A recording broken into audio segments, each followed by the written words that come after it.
இதில் சீக்வன்சிங் ப்ராப்ளமில் தான் ஒரு ப்ராப்ளம் பார்க்க போகிறோம்.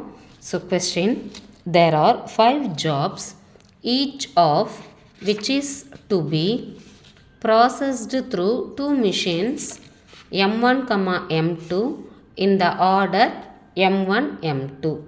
Processing hours are as follows. Job 1, 2, 3, 4, 5. Machine 1, 3, 8, 5, 7, 4.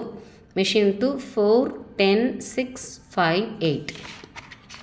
Determine the optimum sequence for the 5 jobs and minimum total elapsed time. Find also the idle time of machines M1 and M2. So, sequencing problem la 2 machines, okay va, 2 machines, n jobs. So n ஜாப்ஸுன்றது எத்தனை job வேணாலும் இருக்கலாம், ஆனால் machine வந்து 2 தான். So 2 machine வச்சு நிறைய job கொடுத்து sequencing problem solve பண்ணணும்னா ஃபஸ்ட்டு நம்ம என்ன செய்யணும்னா ஆப்டிமம் சீக்வன்ஸ் ஃபஸ்ட்டு கண்டுபிடிக்கணும். அதுக்கப்புறமா வந்து மினிமம் டோட்டல் எலாப்ஸ்டு டைம் கண்டுபிடிக்கணும். மூணாவதாக வந்து மிஷின் 1ஓட ஐடல் டைம் என்ன, மிஷின் 2ஓட ஐடல் டைம் என்ன அப்படிங்கிறது கண்டுபிடிக்கணும். சரி வாங்க ஆப்டிமம் சீக்வன்ஸ் எப்படி கண்டுபிடிக்கிறதுன்னு பார்க்கலாம். ஆப்டிமம் சீக்வன்ஸ் எப்படி கண்டுபிடிக்கிறதுன்னு பார்க்கலாம். நமக்கு இங்கே 5 ஜாப்ஸ் கொடுத்துருக்கிறதுனால நாம் இங்கே 5 காலம்ஸு போட்டுக்கலாம். ஓகே, 1 2 3 4 5. ஓகே, இப்போ மிஷின் 1ல் இருக்கிற லீஸ்ட் வேல்யூ 3, மிஷின் 2ல் இருக்கிற லீஸ்ட் வேல்யூ பார்த்திங்கன்னா 4 இல்லையா. டோட்டலாக லீஸ்ட் வேல்யூ எங்கே இருக்குதுன்னு பாருங்கள். மிஷின் 1ல் இருந்ததுன்னா அதுதான் நம்ம ஃபஸ்ட்டு பண்ண போகிறோன்னு அர்த்தம். மிஷின் 2ல் இருந்தால் அதை தான் வந்து நம்ம லாஸ்ட்டு பண்ண போகிறோம் அப்படின்னு அர்த்தம். ஓகேவா. ஸோ அப்போ 3 மிஷின் 1ல் இருக்குது. அப்போ ஃபஸ்ட்டு நான் ஜாப் 1 பண்ண போகிறேன். ஸோ செலக்ட் பண்ண உடனே அதை நம்ம கேன்சல் பண்ணிக்கலாம். அடுத்து பார்த்திங்கன்னா அடுத்த மினிமம் வேல்யூ பார்த்திங்கன்னா 4, அதுவும் மிஷின் 1ல் தான் இருக்குது. அதனால் என்னோடய அடுத்த ஜாபு 5. அப்போ அதை கேன்சல் பண்ணிடலாம். அடுத்த மினிமம் வேல்யூ பார்த்திங்கன்னா 5 2 பிளேஸில் இருக்குது. M1லேயும் இருக்குது, M2லேயும் இருக்குது. M1ல் இருக்கிறத நம்ம ஃபஸ்ட்டு எழுதிக்கலாம், M2ல் இருக்கிறத நம்ம லாஸ்ட் எழுதிக்கலாம். அவ்வளோதான். அப்போ ரிமைனிங் இருக்கிறது 2. ஸோ அப்போ என்னோடய சீக்வன்சிங் ஆர்டர் பார்த்திங்கன்னா 1 5 3 2 4. ஸோ ஃபஸ்ட்டு நான் ஜாப் 1 பண்ணணும், அடுத்து ஜாப் 5, அடுத்து ஜாப் 3, அடுத்து ஜாப் 2, அடுத்து ஜாப் 4. இந்த மாதிரி தான் நம்ம சீக்வன்சிங்கோட ஆர்டரை ஃபஸ்ட்டு கண்டுபிடிக்கும். ஓகேவா.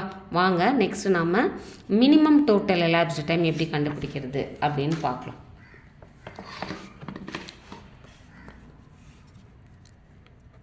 To find the minimum total elapsed time, first ஜாபோட சீக்வன்சிங் ஆர்டர் 1 5 3 2 4. நெக்ஸ்ட்டு பார்த்தீங்கன்னா மிஷின் 1ஓட டைம் இன் டைம் அவுட், அதே மாதிரி மிஷின் 2ஓட டைம் இன் டைம் அவுட் அப்படின்னு எழுதிக்கணும். ஓகேவா. ஸோ ஜாப் 1ல் பார்த்தீங்கன்னா என்னோட மிஷின் 1க்கான டைமு 3. ஸோ அதனால் ஃபஸ்ட்டு இங்கே ஸ்டார்டிங்கில் என்னோடய டைம் வந்து 0வாக இருக்கவும் ஸ்டார்ட் பண்ணும்போது ப்ராசஸிங் டைம் தான் வந்து 3, அதை தான் இங்கே எழுதணும். ஓகேவா. அடுத்து இந்த 3யை நம்ம இங்கே எழுதிக்கலாம். 5க்கு வரும்போது இந்த டைமை தான் நம்ம இங்கே எழுதணும். 5ஓட டைம் M1ல் பார்த்திங்கன்னா 4. ஸோ 3 + 4 7. அதே மாதிரி இந்த 7 நம்ம இங்கே எழுதிக்கலாம். அடுத்த ஜாப் பார்த்திங்கன்னா 3ல் என்னோடய ப்ராசஸிங் டைம் பார்த்திங்கன்னா 5. 7 + 5 12. ஸோ அந்த 12 நம்ம இங்கே எழுதிக்கலாம். M1ல் 2ஓட டைமு 8. 12 + 8 20. அந்த 20யை நம்ம இங்கே எழுதிடலாம். 4ல் டைம் வந்து 7. ஸோ 20 + 7 27. புரியுதா? ஸோ ஸ்டார்டிங் எப்போவுமே இங்கே 0 பண்ணணும். ஏன்னா ஒரு ஒர்க்கை நம்ம ஸ்டார்ட் பண்ணும்போது ஸ்டார்டிங் டைம் வந்து நமக்கு எதுவும் இருக்காது இனிஷியலாக, அதனால் அது 0. அதுக்கப்புறம் எனக்கு எங்கே M1ல் என்ன ப்ராசஸிங் டைம் கொடுத்துருக்காங்க அந்த வேல்யூவை இங்கே எழுதணும். அதுக்கப்புறம் 5க்கு வரும்போது இந்த டைமை தான் இங்கே போடணும். இங்கே எழுதிட்டு 5ல் என்ன டைம் கொடுத்துருக்காங்களோ அதோடு ஆட் பண்ணி இங்கே எழுதணும். அதுக்கப்புறம் அந்த டைமை இங்கே எழுதணும். 3ல் என்ன டைம் கொடுத்துருக்காங்களோ அதை ஆட் பண்ணி இங்கே எழுதணும். ஸோ மறுபடியும் இந்த வேல்யூவை இங்கே எழுதணும். 2ல் என்ன டைம் கொடுத்துருக்காங்களோ அதை ஆட் பண்ணி இங்கே எழுதணும். நெக்ஸ்ட்டு அந்த வேல்யூவை இங்கே எழுதணும். 4ல் என்ன டைம் கொடுத்துருக்காங்களோ அந்த வேல்யூவை இங்கே எழுதணும். ஸோ M1ஓட டைம் இன் டைம் அவுட் கண்டுபிடிச்சிட்டோம். இப்போ M2க்கு போகும்போது இங்கே இருக்கிற டைமை தான் இங்கே எழுதணும். இப்போ M2ல் 1க்கான டைம் வந்து 4. ஸோ 3 + 4 7. அந்த 7ஐ இங்கே எழுதிடுது. 5ல் M2க்கான வேல்யூ பார்த்திங்கன்னா 8. 7 + 8 15.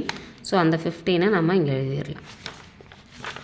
3ல் M2க்கான டைம் 6. 15 + 6 21. அந்த 21 நம்ம இங்கே எழுதிடலாம். அடுத்து 2க்கு பார்த்திங்கன்னா 8. 21 + 8 29. 29ஐ நம்ம இங்கே எழுதிடலாம். லாஸ்ட் ஆஃப் 4ல் வந்து 5. 29 + 5 ஒரு நிமிஷம். 2ல் வேல்யூ பார்த்திங்கன்னா M2க்கு 10. ஸோ 21 + 10 31. ஓகேவா? அடுத்து லாஸ்ட்டு பார்த்திங்கன்னா 4ல் 5. 31 + 5 36.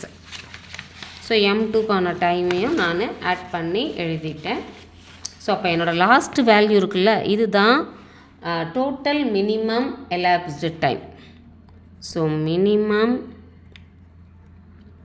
Total elapsed time equal to 36 hours. இப்போ ஐடல் டைம் கண்டுபிடிக்கணும். Idol time for machine 1. அப்போ இந்த 36ஐயும் இந்த 27ஐயும் சப்ட்ராக்ட் பண்ணி கிடைக்கிறது தான் Idol time. So 9 hours. Idol time for M2 machine 2க்கு பார்த்தீங்கன்னா இங்கேருந்து இங்கே உள்ளே வந்தது இல்லையா, இந்த டைம் தான் வந்து ஐடல் டைம் ஃபார் M2. சரியா? ஸோ அது வரைக்கும் தான் மிஷின் 2 வந்து சும்மா இருந்தது. So Idol time for M2 3 hours. So இப்படி தான் நம்ம optimum sequence, minimum total elapsed time, Idol time for M1, Idol time for M2 கண்டுபிடிக்கணும். தேங்க்யூ.